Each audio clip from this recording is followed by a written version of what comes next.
your games, pass the time. Here's what to keep in mind. What you're seeing is really real, and it truly is a big deal. Okay, I accidentally pressed record. Hi. There wasn't a 5-second. Okay, well, this is starting off great, especially since I don't edit my podcast. I just throw it in there. Yeah. No pressure. Hi, friends. Welcome back to my channel. My name is Googli Bear Jr., also known as Elizabeth, and this is my lovely podcast called Googli versus the World. Is that what my podcast is called? Shit. Googli Talks, the world versus gaming, where we talk about video game design and all that fun shit, and what if the video game was real, and what would the world look like, and what were the environmental impacts of it doing so. So if you're hearing those giggles in the background, we do have another guest on our podcast. I almost said stream. And I'm so excited to introduce them. Or would you like to introduce yourself? I can do that. Hi, I am Nano Pierogi. You can call me Natalie or Nat. My pronouns are she, her, probably, I don't know. Anyway, I am a retired streamer. Let's say that. I streamed for 2 or 3 years, and now I work too much to stream. Okay. But I'm still very active in the Twitch space. Love it. Big gamer, avid gamer, and a scientist. So I did physics for my undergrad degree, and then I went to grad school for material science, and I was in a PhD program, and I dropped out in the home stretch because I lost funding.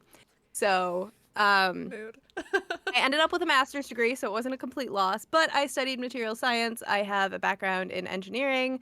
I have worked with semiconductors and other, I don't want to get too specific because I'm not trying to dox myself, but I have a background in materials focusing on metals, and I have some experience in semiconductors and other crystallography type stuff. Hell yeah. So yeah.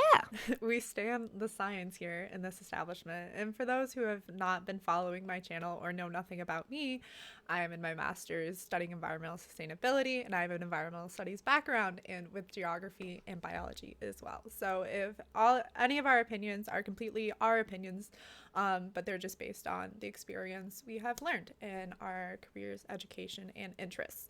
Because that is all the information. I'm nervous. Oh God, why am I nervous? You're doing great. Also, I'm just worried that Radagast is going to start purring into the mic, because if you hear weird noises, it's my cat. That's it. But anyways, the game we were talking about today, other than talking about our scientific loveliness, we were going to talk about Minecraft today. And the past 2 weeks, we've been talking about MMORPGs. But this game, for those who do not know, is a 3D sandbox video game developed by Mojang, and it was created specifically by Marcus Notch Persson in the Java programming language. So it's already based on the science. It was made public in May of 2009, and it was fully released in November 2011. And then Jens Bergenstein then took over the development regarding Java programming and anything that has been for the future. It is now available on several platforms, and it is the best-selling game of all time with over 200 million copies sold and 126 million monthly active users as of 2020, including me. If you want to play it, you can play it on mobile, PC, or Xbox. And pretty much what you do in the game is you get crafty. It's a cozy game in my opinion, and you use the surrounding environment to gather building materials and help create something new regardless of what your creative imagination is thinking. So pretty much it's a blocky thing. It's very square. But it's still 3D, and it has infinite terrain, and you can extract raw materials, craft tools and items, and build structures and explore the earth. There's not really many human interactions other than the players, and any NPC is based on a monster called mobs. And the gameplay is usually in first person, but they do have the option for a third person perspective. One thing I found really cool is it is divided into biomes, ranging from deserts to jungles to snowfields, and you can see like mountains, forests, caves, lava, which is dope, and water bodies. And it also follows like a general day and night cycle, so you can sleep and you can do all that fun stuff. And then there's like more uncommon elements that you find in the game that aren't available in real life, like redstone, and bring them to life or give them any type of explosion. Which I guess if you're thinking in a real life term, it would be a good comparison would be cobalt nitrate, which I didn't know, but I found the research and I'm like, that's pretty freaking cool. And all of Minecraft's success, it is a critically acclaimed. It's the best-selling game, and it's won several awards, being cited in their social media, parodies, adaptations, merchandise, and it's also used in educational environments, which I was unknown about, in the world of computing systems. And so, Microsoft there is now working with Mojang, and that creates a whole business that's worth about $2.5 billion. And that's also helped create abilities like Minecraft Story Mode, Minecraft Dungeons, and Minecraft Earth. And Nano, I remember us talking, and or Natalie, I'm so sorry. I'll interchange those. You can throughout call the me whatever. conversation. It's fine. Anyways, like you've known about Minecraft being in the educational field? Yeah. So I was thinking about this today and I was realizing how old Minecraft is. Like, it doesn't feel like it's been around for a decade. I don't know what year it is. I can't do the math. You read it and my mind was like, we're not going to hang on to this fact. But it doesn't feel like it's been around that long. Mm-hmm. But when I was in college, which, I'm going to date myself here. Sorry, my cat. This was probably 2012 or 2013 when I took this course, but I was taking like an intro level computer programming course, and we were learning Python, I think. And the basis of any computer programming, they're going to talk about the basis of programming, which is binary. And it's essentially the ones and zeros, and from the getting a little tangential here, but I promise I'll circle back. I'll promise it'll make sense. So the ones and zeros in computers correlate to an on and off state in a transistor. Mm-hmm. So the transistor is a switch that is essentially making that 1 or 0 an on or off state in real life. And that's, skip a few steps and we have computers. But the thing is, with redstone, you can make that happen in Minecraft too. So redstone is kind of, it explodes, like you were saying. Mm-hmm. What was it? Cobalt nitrate is like a close parallel, but it also acts as a conductor. And my words, what are words? My programming teacher was explaining how you can build buttons and switches in Minecraft. So you can have an on and off state and use the redstone as wiring, and you can build a computer within Minecraft. So if you have an on and off state, you have a 1 and a 0. And he actually pulled up YouTube videos of people who had built simple calculators in Minecraft. So they would like customize the bricks so you have like numbers on the switches or the pads that you're using to like step on. Mm-hmm. But you could literally build, and because it's binary, it takes so much to get something complicated, but something like numbers in binary is not super difficult. Uh-huh. But the fact that you can use this to visualize, like you can have a virtual environment where you can go in and see how a computer works and see how the ones and zeros work is astounding. And it was so cool. And I was like, I'm going to do that. And then I didn't do that because I'm diagnosed ADHD, which is now diagnosed.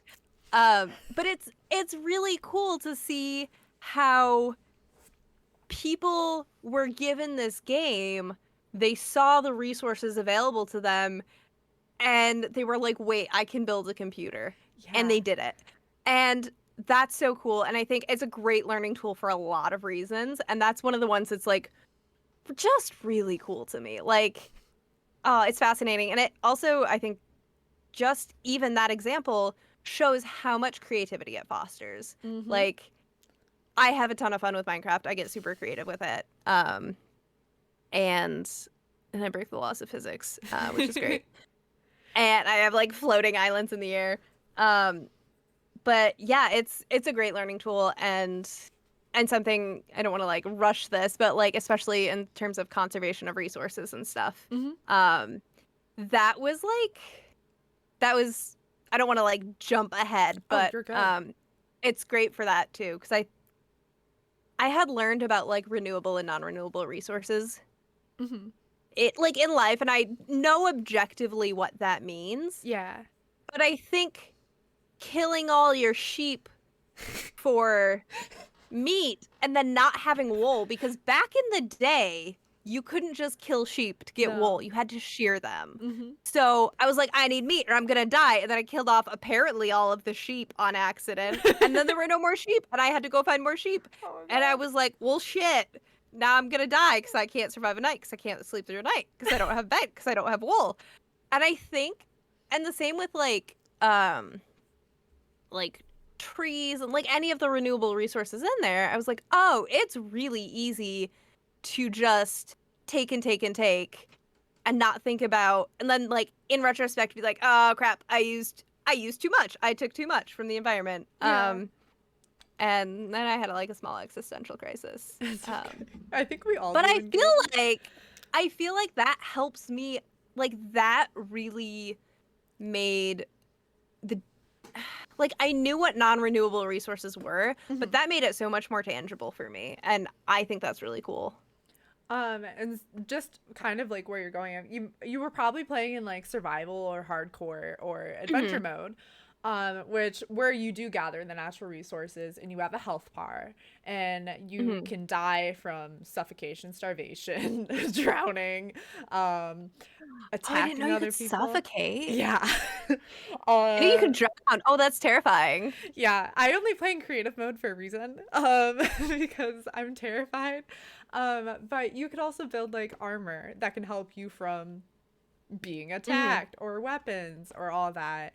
And how I mentioned creative mode, you have access to all resources in the game through your inventory menu, where you can remove or replace them instantly, and you can freely fly around the world so you don't take any damage, you're not affected by hunger, you focus on building and creating projects and of any size without any disturbance. And that's why I like it, because I could just do my thing and I can just vibe and float around the world and make insanely weird things. Like my experience with Minecraft, I've made a firehouse, which is really the whole building's on fire and the Oh, that's inside. not what I was picturing. Yeah. um, Sorry, keep no, it's going. okay. The whole building's on fire. The only two things in there is just a bed. So you look around, it's surrounded by glass. There's fire in between the glass and it's just on fire. Is that a um, metaphor for grad school? Pretty much. Yeah. I have a mushroom farm on top of my big house. And then I have like more normal things like a greenhouse. I made a giant Halloween room that's filled with skeletons. And then there's a Ooh, pool next door for the skeletons to go swimming. So that's nice. my my realism in Minecraft is definitely not there. But some common resources that are used in the game and that I normally use are wood, cobblestone, netherite, diamond, and iron. And wood's pretty substantial. There's trees everywhere when you first spawn in your thing. And that's how you make your first crafting table. And it's available in all types of land biomes except mushroom fields and the desert. And so it's a pretty easy thing to find. And then the next one is cobblestone, where you can mine and pretty much dig down and you can find cobblestone. And then you can use cobblestone to craft furnaces. It could also be converted into stone, smooth stone, stone bricks, chiseled stone, and other types of stone. Anything really with the name stone. And then there's netherite, which is the rarest resource in Minecraft, and you need to use netherite and gold. And in the game, it's more durable than diamond. So confused me because I know like in real life, diamond is literally the most durable resource. Like you Mhm. use diamond Yeah. to freaking cut everything.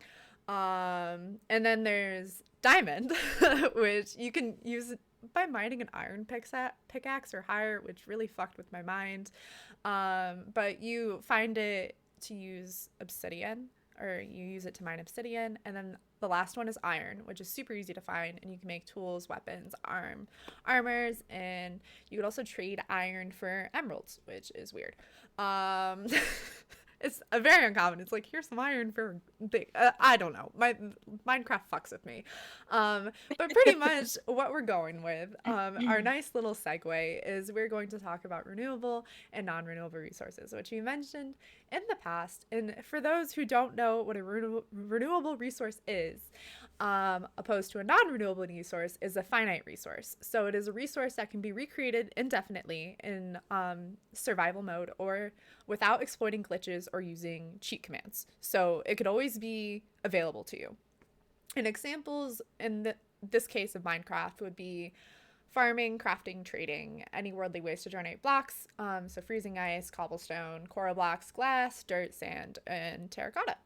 And then there's like non-renewable resources, which opposed to a renewable resource, wow, that cannot be attained in indefinite quantities in survival without exploring more terrain or using certain glitches command or creative mode to create more of them. So you use that from crafting recipes, found as naturally generated blocks obtained from the structured loot chest or as drops from certain enemies that do not respond, like Elder Guardians or Piglin Brutes. And examples of a non-renewable resource in Minecraft would be calcite, cobwebs, dragon items, large ferns, tall grass, wet sponges, dead sponges. Or harder to find ones would be like diamond, emerald, netherite, or fossils that need to be mined. So, but in real life, renewable versus non-renewable is renewables are resources that could also be replaced naturally in our lifetime and used repeatedly, and that would include freshwater, timber, oxygen, solar energy that are kind of ones that you hear around regarding that. And non-renewables would be not replaced, including metals, fossil fuels, earth minerals, precious metals, in other situations, groundwater, which we're running into now frequently of having contaminated.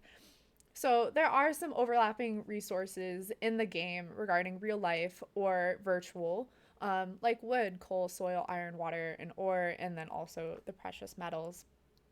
Um, that's a lot of information to take in. I'm just like kind of thinking, wow.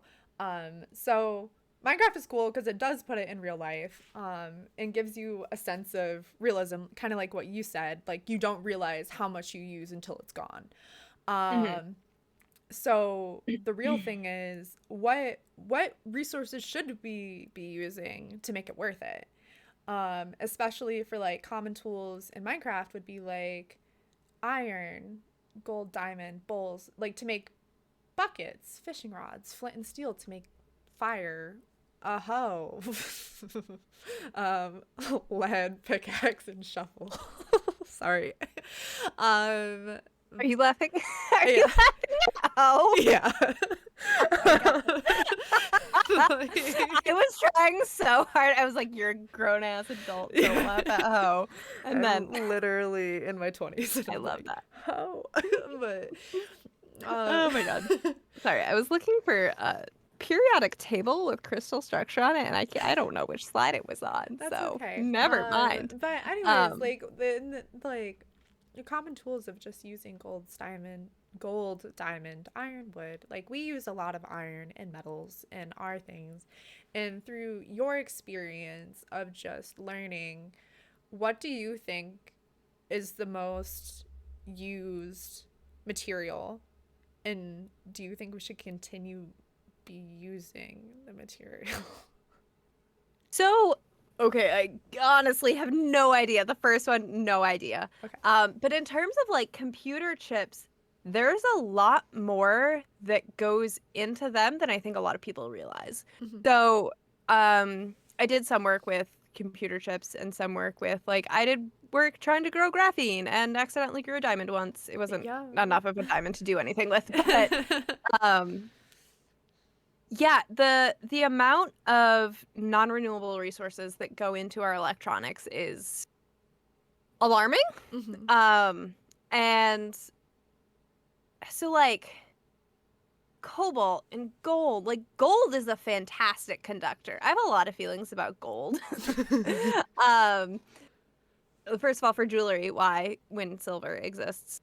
But gold is a fantastic. Silver is also a fantastic conductor. They're very similar in terms of properties. They're because close on the periodic table. I think they have the same number of valence electrons. AU And and I think AG. I think they, and that's why I was looking up my hold on, my periodic table, because I think they bond in the same pattern because they have the same number of valence electrons. Don't mind me Googling. We're gonna get real niche real fast, apparently. Let's see. Number of electron shells. They do. Wait, no, gold has 32 electrons in one case, I guess. Okay. But they're in the same group. If they're in the same group. Okay. Okay. Yeah.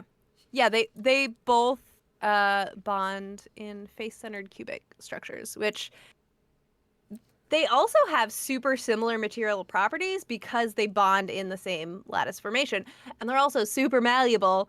I'm just gonna get this rant out of the way because this is like a complaint that I have with so many games. Okay. And by so many, I mean at least Minecraft and Stardew Valley. Stardew Valley stresses me out, so I'm for it. It stresses me out a little bit more than I'd like to admit.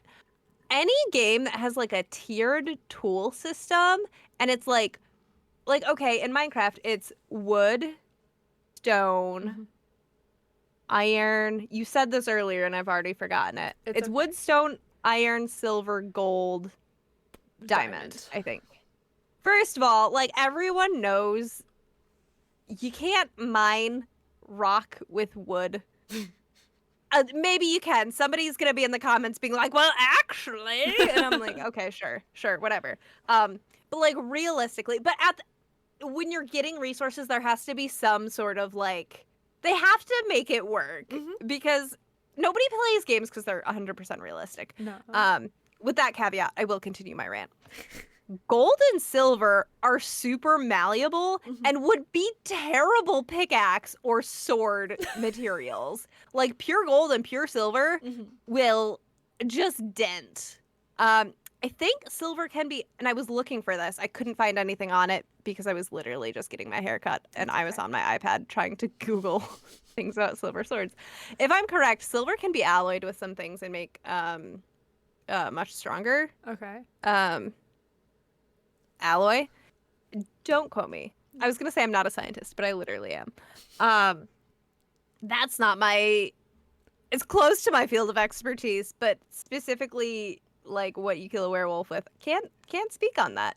But I know pure silver, pure gold, and even like copper, they are all like terrible in terms of actually being useful for tools. Like, gold is fantastic for electronics because it's very ductile and malleable, and you can, like, gold wire is an excellent, one of the best conductors out there, if I'm correct.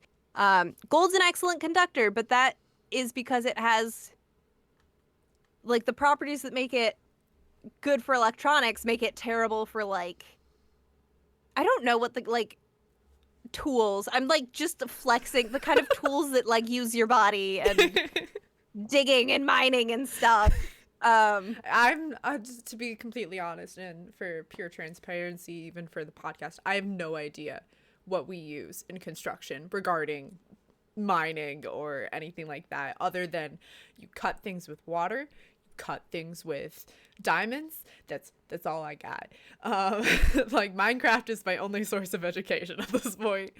That's fine. That's great. That's all anyone needs. Who needs school? No, Minecraft. But for those who also would like the same knowledge I have, diamond in the industry is used for cutting, grinding, drilling, polishing hard abrasive materials such as stone, concrete, ceramics, bricks, glasses, or fireproof materials and other similar needs of materials.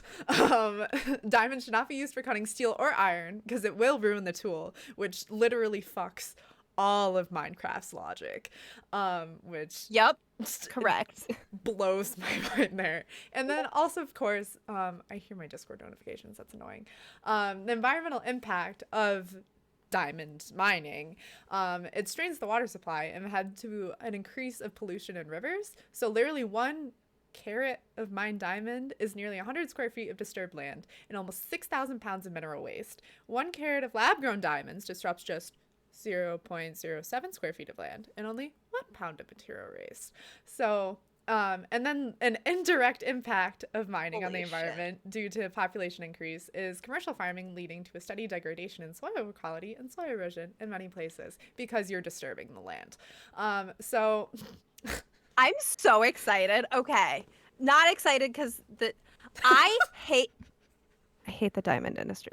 I have so many strong feelings. Diamonds are not a girl's best friend. Shut up. Like, I have so many strong feelings about the diamond industry because I didn't even understand the environmental impact of it, but like in terms of the human cost of it, it's an incredibly exploitive industry. It's as far as human rights go, it's terrible. People are exploited, people are killed over diamonds. And they're artificially inflated in price because there was a big marketing campaign in like, I don't know what decade. I could Google like it. the 1950s, and it was with one company decided that diamonds I were remember forever. I watched a documentary about it, and essentially they were like, tell your woman you love her with diamonds. And literally the price of diamonds is artificially inflated, and like the supply of diamonds is controlled so that the price will stay higher. So I have been an advocate of lab-grown diamonds literally since I learned that you could do that. And it's also super cool, and it's a process that I have studied relatively extensively. Like that, my first lab placement in school, we were working on growing graphene, and like I said, we accidentally grew, it was like enough layers that we like had to call it a diamond. It was not graphene because it was not a monolayer. For the record, if anyone doesn't know what graphene is, so diamonds are just carbon. Graphene is a single layer of carbon. So carbon has 4 valence electrons, which means like 4 bonds, where it can bond to another atom or another atom with a free electron. And essentially graphene is forcing that into what is called a monolayer. So instead of having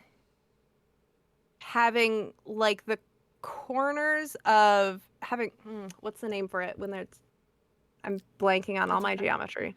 Not right angles, but like right angles in 3 dimensions. Right angles. Not perpendicular. Oh, parallel, perpendicular, obtuse. I'm trying to think of all my triangles. Equilateral. Well, it's like, oh God, we got off topic. Hold on, trying to get back. Where was I? So it's essentially, instead of bonding in 3 dimensions, it's bonding. All 4 of those bonds are in 2 dimensions. So it's literally what's called a monolayer, a single atom thick layer of carbon atoms. Okay. And that's actually a fantastic conductor, even though diamonds are insulators. Okay. That's not something I'll get into. Google graphene. It's super cool. Big graphene fangirl over here. What was I talking about? We were talking about lab-grown diamonds. Oh, lab-grown diamonds. Yeah. So not even knowing the environmental impact of it, knowing like kind of the human impact and just how like the greed that goes into that field, I was like, cool. If I like ever get married, I don't want, people are like, oh, natural diamonds. Like, no, fuck you. Grow it in the lab. Yeah. Don't exploit people. Don't kill people. And I know that there are like better laws around human rights, but people still get around them. And I think that's so cool that they're so much more sustainable too. And unfortunately, they are almost as pricey because they can be, because you can't just be like, fine, I'll grow my own unless you have resources to like access to a lab. So that's really cool. And oh, that makes me feel so much better about being like a big advocate of lab grown diamonds. Yeah. Um, And even with the next most common resource in Minecraft is wood. And everyone, especially with like the new boom of the, like, make everything bamboo, make everything wood instead of metal or steel because it's more sustainable. Of yes, wood can be sustainable. Wood can be renewable if you treat it as a renewable resource and use it in the same amount of, for example, like the sheep story was, oh shit, I need to eat, kills all the sheep. We can't lumber this. I don't even know if I'm gonna use this in the right sentence. We can't lumber all the wood because we still have to plant it for it to grow and do the oxygen and the photosynthesis to have us have wood. And that made me sound very not professional. I followed it. Yeah, I thought it was great. But Um, yeah, so the environmental impact of even lumber, if not treating it, well, like, of course the good way would be to reusing, recycle, and refurbish. But even regardless, if we cut down the tree, I'm gonna put this to the bottom line. If we cut down the tree, we're still causing outside pollution. We are still creating greenhouse gas emissions through transporting. Even if we're throwing out the wood and it's not being decomposed correctly, it's being stuck in a landfill. Anything that's been merged with the wood is synthetic materials, contributes to toxic waste because those had to be created for a thing, which could also leach into the landfill. And then finally, such as materials takes large amounts of space, which means we have to create more landfills, which means more new disposal sites, which means more deforestation, which totally means we have to cut down more wood. So real good. right. And I'm definitely not the expert on this, but learning a little bit about, there are two things I want to touch on. One, so wood is biodegradable. And it didn't occur to me until like I was out of college. I was like, well, why do you have to compost if like it's biodegradable and it goes in the trash? And my friend was like, no, because if it doesn't get oxygen, if it's just packed together in a landfill, if it doesn't get oxygen, it doesn't biodegrade. And especially if there's like chemicals or treatments, or if it's like contaminated with anything, that could also affect it. So even being like, oh, this is plant-based, or like this is more sustainable, this is a renewable resource, a big aspect of sustainability is how we dispose of things. And that's something that since then I've been more conscious about, and I still would like to be more conscious about. And then the other thing is growing and harvesting and replanting lumber and like trees and probably other renewable resources in a sustainable way. Because I mean, this might be a little tangential, but when you completely strip an environment of its resources, it makes it harder for things to regrow. Like you could take all the trees, you destroy an ecosystem because you're destroying habitats for like insects and birds, and like you're taking like chains out of the, or like links out of the, there's a metaphor somewhere, it like all falls apart if you take like a few pieces out. It's like Jenga. It's like the food web. If you remove one thing, there's a hierarchy to the environment. Yes. And that, I think that's what I was thinking of, but my mind was like, no, this is a chain. Go with the chain metaphor. But I think, and I would have to find sources on this, but I remember reading about Iceland because I went to Iceland a few years ago with one of my friends, and it's amazing. Very touristy. All the pictures you see, they are standing in front of dozens of other tourists. Oh, good. Sorry to like burst that bubble. It's amazing though. It's beautiful.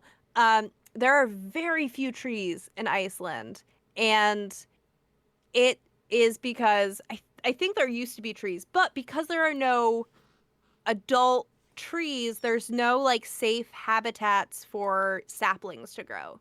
So if there's no forests protecting, or not even forests, but like trees provide shelter, because like if it's incredibly windy, like literally when we got our rental car, they were like, be careful when you open the door because the wind might tear the door off. And we're like, okay, this is fine. Does the insurance cover that? Oh like, my God.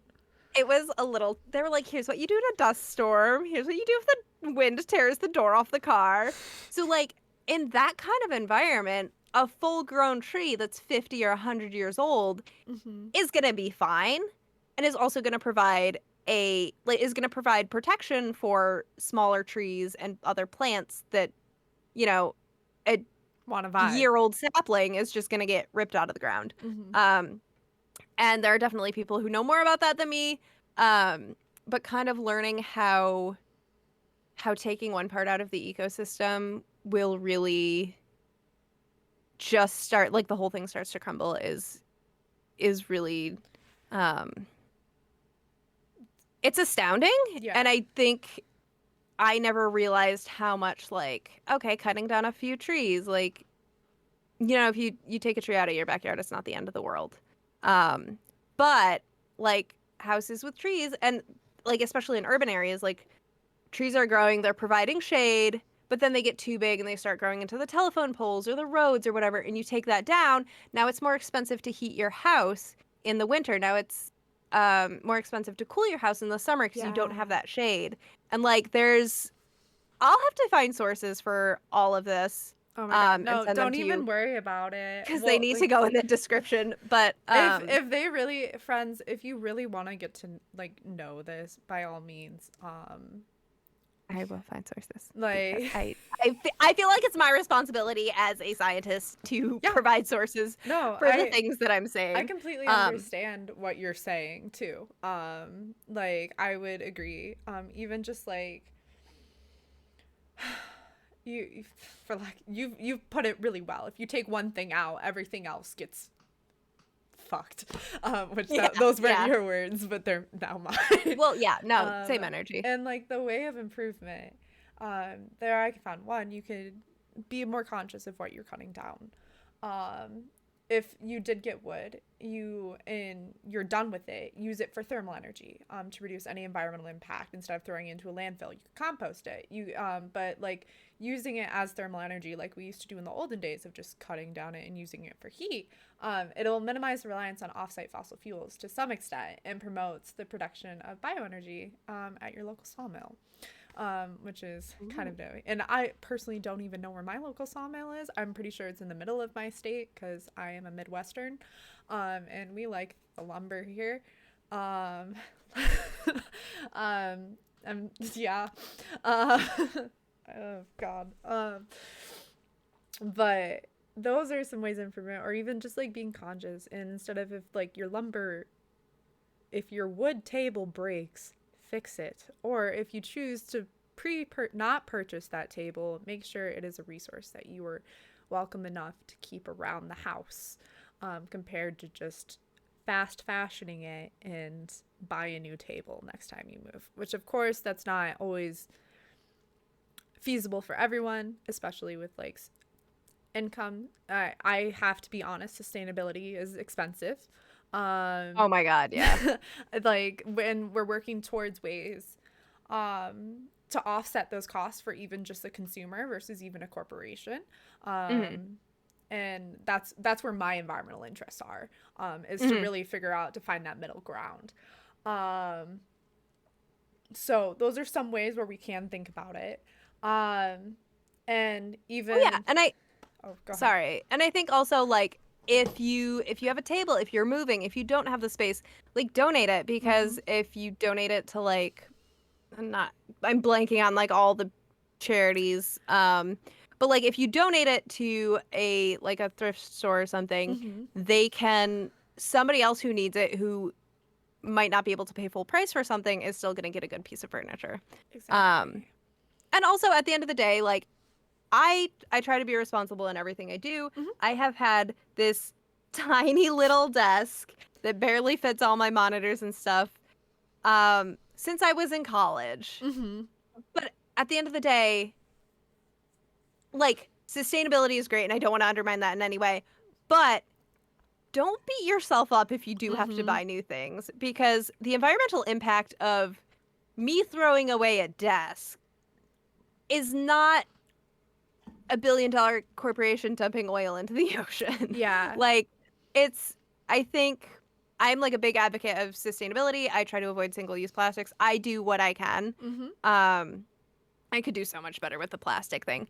But I think just like cut yourself some slack. Of course. And It's like you're not gonna solve climate change by using shampoo that comes in a bar and doesn't actually clean your scalp. it truly starts with sustainability. It starts with you, and people don't follow up that sentence with it starts with you using your voice compared to it starts with you with your actions. So you can make these changes. Like I've made these changes in my life because I have to practice what I preach, and I have the financial means to do so at the moment. But ask me in a couple months when I'm on my own and not living with my parents. I am. It's going to be embarrassing for me, and it's going to be really hard saying, "Hi, I have a person with a master's degree. I'm trying to tell you to do better," and then everyone's going to be like, "Why should I do better? You doing this?" But regardless, I can still use my voice. You can still go to your politicians. You can still make your choices, if you can, to buying certain products and supporting certain companies that may have a larger environmental impact than you think of. And even if they don't, they say they're directly sustainable, look into actually what they do and who they partner with. That's a big one. And because there are some companies that you think wouldn't be totally connected. I did a previous course and it was a grant writing course, and we had to look in. Oh, so fun! We had to look in like what this company was doing to get the money, and it was like a toy factory or something, and they were associated with BP. And for those who do not know, BP had a gigantic oil spill in the Gulf of Mexico, not even a decade ago, and it's still having severe environmental impacts to this day, and so really be careful, and if you want to say you support it, but really just look at the core values and see what they're really doing behind the scenes to truly make your choice, which that seems like a lot of work. By all means, I totally forgive you if you don't want to dive into this as much as I do. And no, it's kind of like, okay, did you watch The Good Place? No. Okay, there's a bit in The Good Place where they're like realizing that they can't make any good decisions, and it's like, because everyone has this score when you die, and if it's negative you go to the bad place, if it's positive you go to the good place, and they find out that like no one's gone to the good place in like 400 years or something, or like thousands of years. I don't remember what it is. But they're like, essentially, I think one of the lines is like, there's this chicken sandwich that's amazing, but if you eat it, it means you hate gay people. Oh my God. But like, they use this example of like, that one's the one that's like really funny to me. But they use an example of a tomato, and they're like, okay, I'm trying to make a healthy option. I buy an organic tomato. Well, this tomato is organic, but the labor that was used to pick it is unethical. And they like just go like down the line of like all the like awful stuff that goes into like, I wanted a tomato for my sandwich or my salad or whatever. And it's kind of like that. It's like you can, and sometimes it's unavoidable. But I think one thing that does help, doesn't completely solve any of the problems, but buying local and supporting small businesses when you like in ways that make sense and in the industries that make sense. Like if you're buying local, you don't necessarily have the carbon footprint of shipping. Like you might still have some of that. But buying something from a local bookstore isn't going to have the same carbon footprint as getting something shipped across the country. Yeah. And like maybe there's shipping to get it to that place in the first place. I don't know. I don't know. No, I like see to what you're think that coming from. It's like it helps, but it does. It truly does, especially since even like you might have to get your resources from a different thing to actually supply them to you, but it's also not made in mass amounts for you, like in a bigger corporation. That might not even be used anyways and might be thrown out, and that's where dumpster diving comes into play. But that's another topic. My friends that did that in college. We can talk about that after the podcast. But there are like things like that. And just to circle back real quick, There are 2 other resources because we could talk about That's this so forever. off topic. I'm so sorry. It's okay. Oh. There are 2 resources that we need to cover, or we don't have to, and just whatever.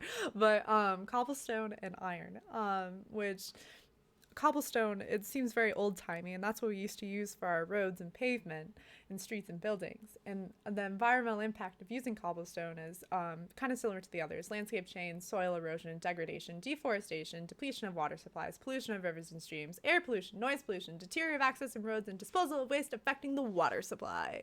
So that sounded like a giant random, but pretty much if you need a quick summary, it fucks up the earth, you disturb it, your water is going to be soiled and poisoned, and it's going to be noisy as heck when you do it. This is so bleak.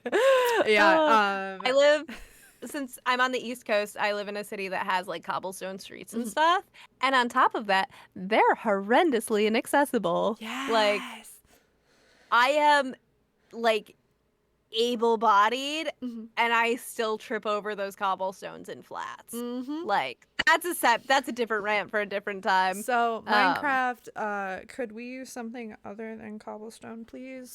Because 1, we need it to be accessible for all, and 2, it's really you fuck up the environment you're living in and trying to work with. So could we not? And then the last one we have is iron, which represents about 95% of all metals produced, and it's commonly used for steel infrastructure and tools, and it's pretty easy to mine because it's very available. And the environmental impact it has is sulfur dioxide and hydrogen sulfide are released when iron is melted in furnaces. So that's how you make your resources in Minecraft, friends. You're putting that into your breathing space. Virtually all greenhouse gas emissions associated with steel production are from carbon dioxide emissions related to energy consumption, and it's high energy intensive to use and reuse, even if you recycle it. So if you're using a non-renewable resource, you're kind of killing a lot. I was gonna say 2 birds with 1 stone, but you're not. It's just a lot of birds. They're all dead. Yeah, like and again, kind of what Nat said, like, this all sounds really sad, and that is a realization I have to do, and like that is one, by all means, this podcast isn't supposed to be a fear tactic to make you Like, change your everything's ways.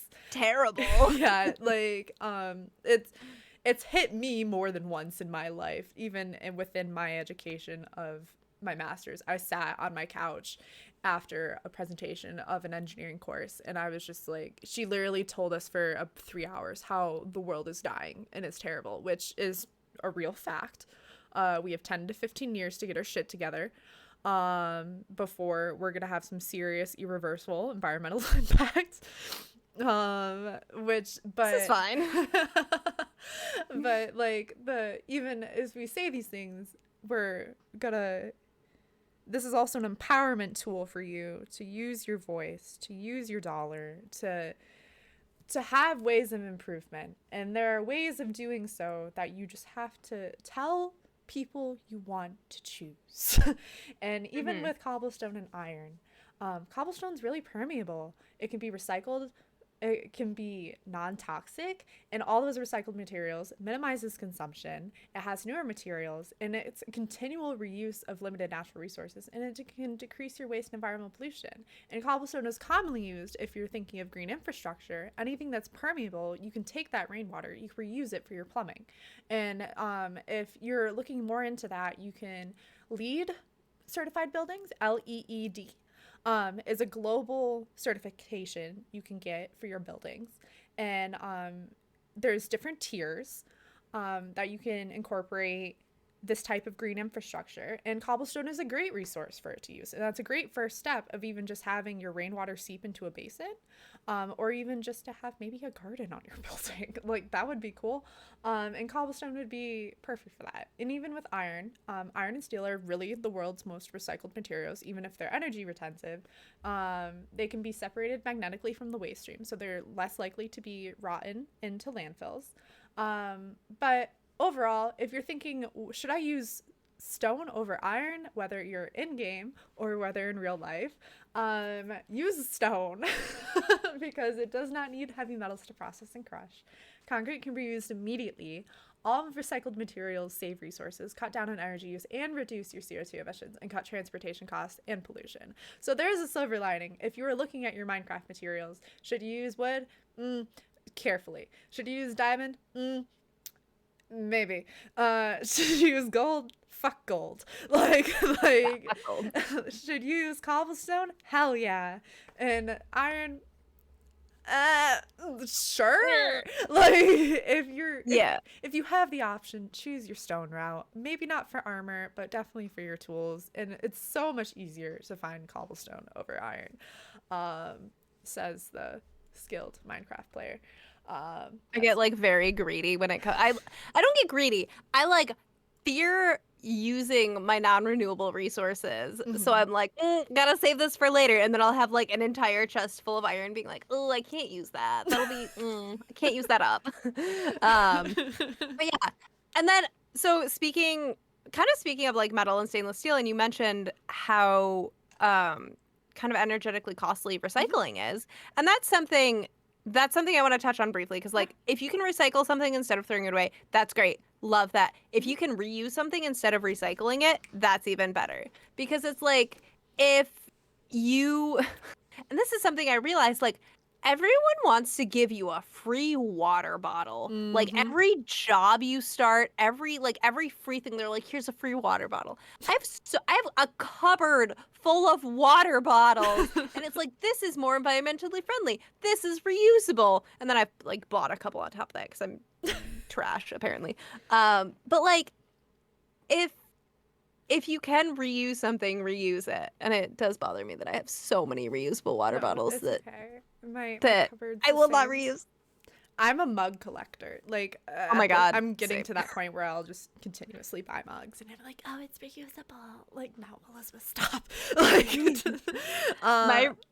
My roommate has a no more mugs rule, because we have our cupboard is full of mugs, so neither of us are allowed to buy more mugs when I first until got like into undergrad, one of us move. I had, I think, 15 mugs in this tiny room when I had another person to share with, and I had to like take some mugs back because I didn't have it. But since we are wrapping up to almost an hour, Oh my God. yeah, we've this has been a really fun conversation, so I don't even care. ramble. No, it's okay. I ramble too. And it's a fun conversation to have. I love talking to it with people. So we kind of, quick summary. Minecraft is fun. It's very universal. It can be used as an educational tool.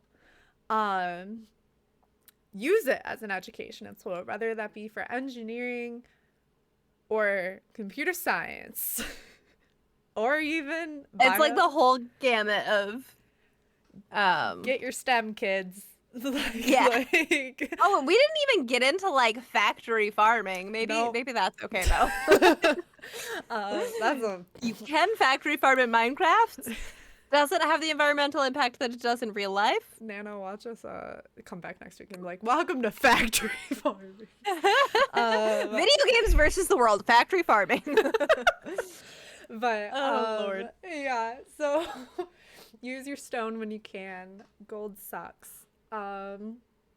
And the world may be scary, but by all means, don't let it scare you.